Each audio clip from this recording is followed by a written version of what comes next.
semuanya, saya Paula Octavia Lukman dari mahasiswa Unpam dan kelompok saya akan mempresentasikan akuntansi manajemen dan lingkungan bisnis.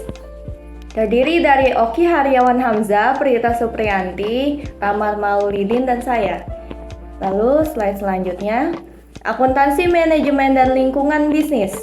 Definisi akuntansi manajemen mengidentifikasikan, mengumpulkan, mengukur, mengklasifikasi, dan melaporkan informasi yang bermanfaat bagi pengguna internal dalam merencanakan, mengendalikan, dan mengambil keputusan menurut Hansen dan Mowen.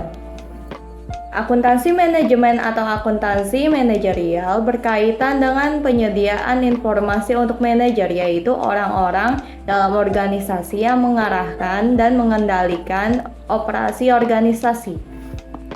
Akuntansi manajemen menyediakan data penting yang memberikan informasi kegiatan organisasi. Lalu slide selanjutnya.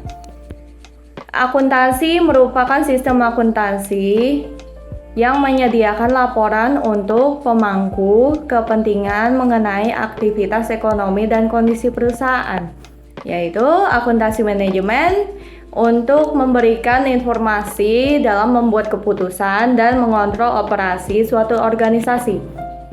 Akuntansi keuangan mempublikasi laporan keuangan dan laporan lainnya.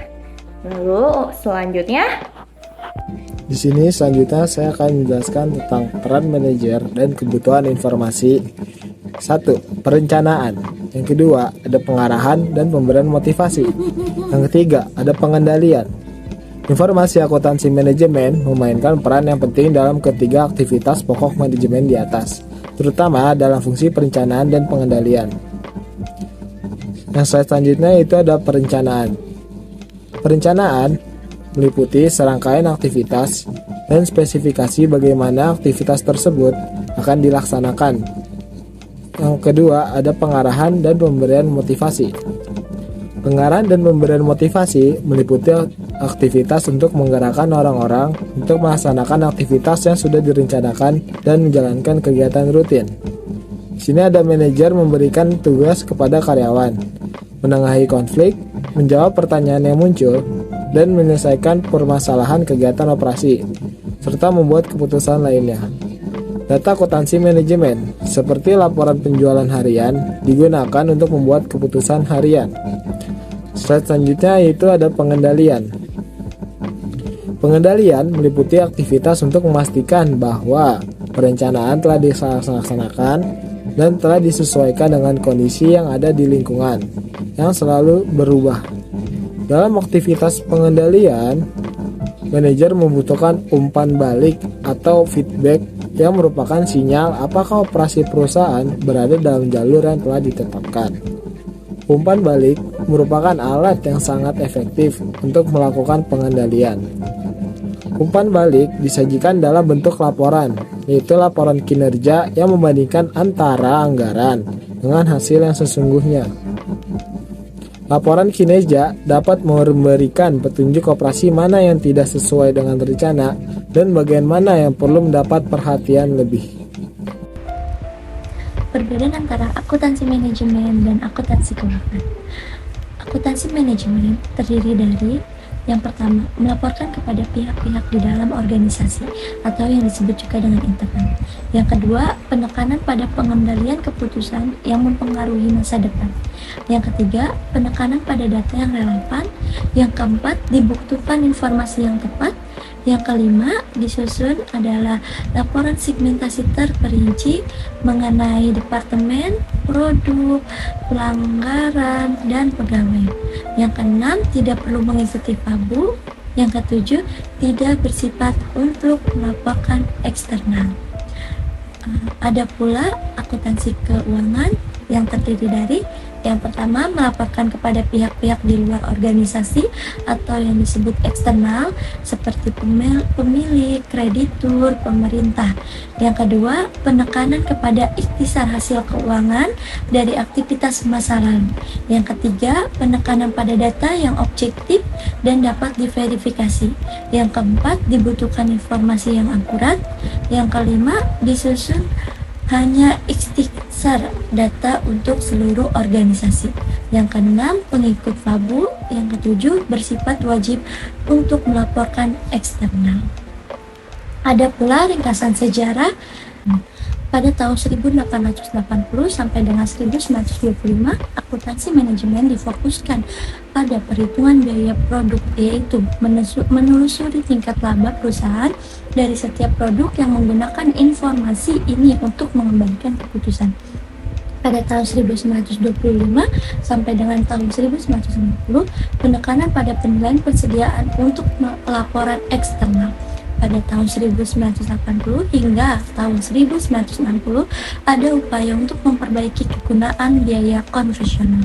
Pada tahun 1980 sampai dengan 1990 disadari praktik akuntansi manajemen tradisional tidak mampu memenuhi kebutuhan manajerial. Pada tahun 1990 hingga tahun ini dikembangkan sistem akuntansi manajemen baru yang dapat memenuhi kebutuhan perubahan lingkungan ekonomi. Ya, materi selanjutnya adalah perubahan lingkungan bisnis. Perubahan lingkungan bisnis, perubahan besar dalam lingkungan bisnis di mana persaingan berubah menjadi persaingan global. Perubahan dalam mengelola organisasi, beberapa pendekan atau praktik akuntansi manajerial telah dikembangkan untuk membantu organisasi dalam menghadapi tantangan tersebut. Antara lain, JIT, TQM, Process Reengineering, dan Theory of Constraints atau TOC. Pendekatan just in time atau JIT.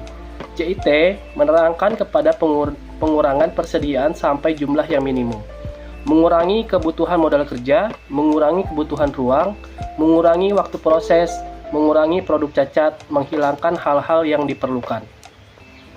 Selanjutnya, mengenai perubahan lingkungan bisnis, pendekatan Total Quality Management atau TQM.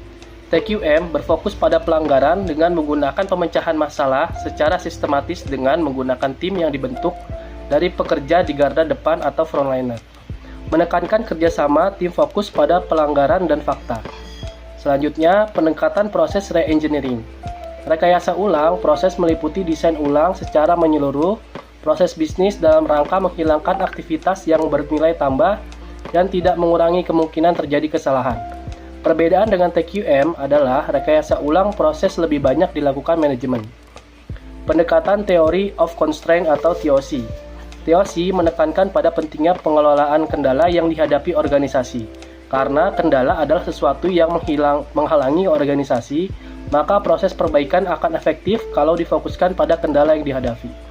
Sekian. Kesimpulan, integrasi antara akuntansi manajemen dan pemahaman yang mendalam terhadap lingkungan bisnis sangat penting. Perusahaan yang mampu mengelola informasi akuntansi dengan baik dan secara efisien merespon perubahan dalam lingkungan bisnis akan lebih mampu bertahan dan berkembang dalam pasar yang dinamis.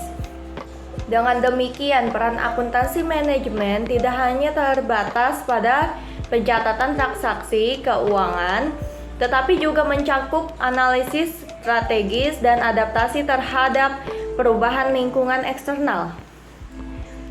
Baiklah, itu saja untuk videonya. Terima kasih banyak telah menonton video kami. Sampai jumpa.